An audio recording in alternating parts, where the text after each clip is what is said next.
Hey everyone, it's David Sirota. I wanted to update you on a big story that we published today at International Business Times. You can find it at ibtimes.com.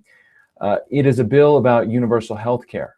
In California, they are considering today, set to consider at 1:30 p.m. in the California State Senate, a major single-payer health care bill, with Donald Trump moving to potentially eviscerate Obamacare and the Affordable Care Act, and the Republicans in Congress appearing to sign on to that effort now. California lawmakers are, at least some of them, are moving to try to make California the first state in the country to create a single-payer healthcare system. Now, this is important for a number of reasons.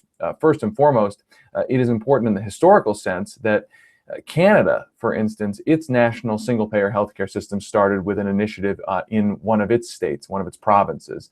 And so the California lawmakers, I think some of them who are pushing this, see this as a big chance to do the same kind of thing in the United States. But as our story reports, campaign cash from the corporations that are now officially opposing the bill has flooded to the lawmakers who are overseeing this legislation. We took a look at the numbers, we crunched the data. What we found is in the last few election cycles, the 24 members of the California health committees in their legislature have collectively raked in more than $800,000 in campaign contributions just from the companies and trade associations that are officially opposing the bill.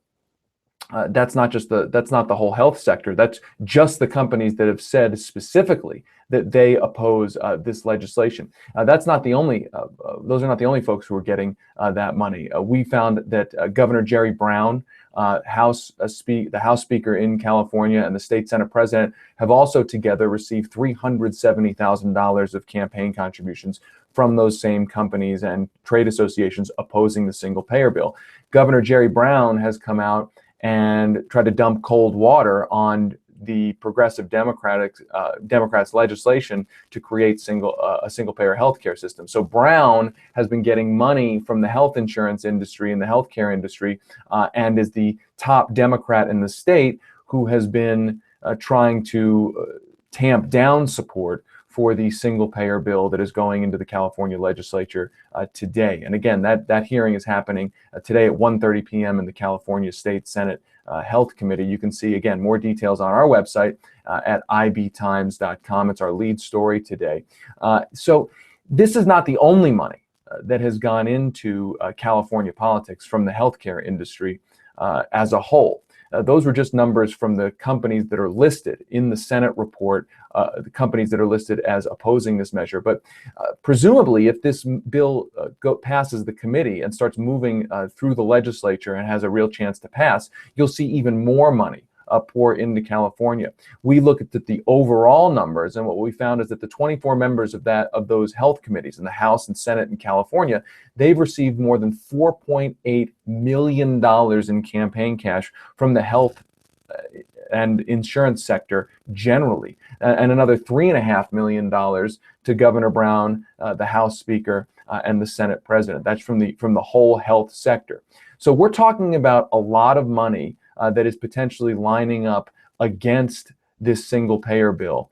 Now, it's important to remember that I think a lot of people think about California as a really liberal place, a place where progressive politics can flourish, and I think we've seen that in some areas.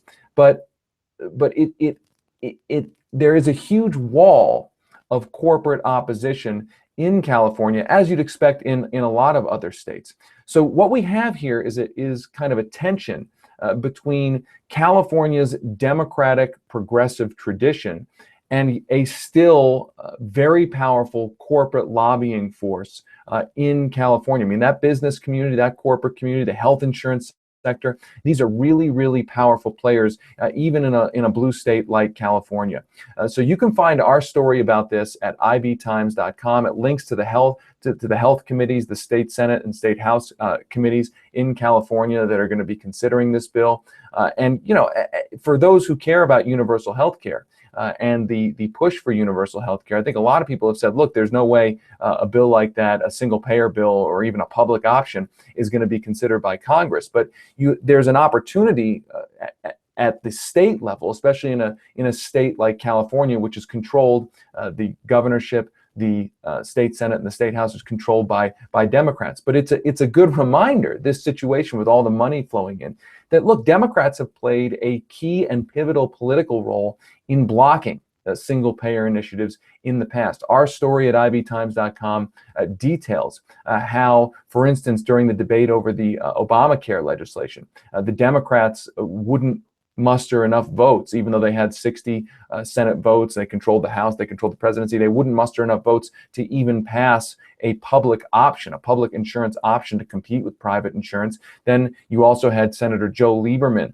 and a couple of conservative Democrats kill the idea of even lowering the Medicare age to 55. So we may see a replay of the kind of nexus between corporate healthcare money and Democrats. We may see a replay of that in California as this single payer bill now starts moving into the California legislature. We're going to be continuing to report on this. You can see all the money, all the data that we have and that we've compiled in our big story at internationalbusinesstimes.com. It's ibtimes.com.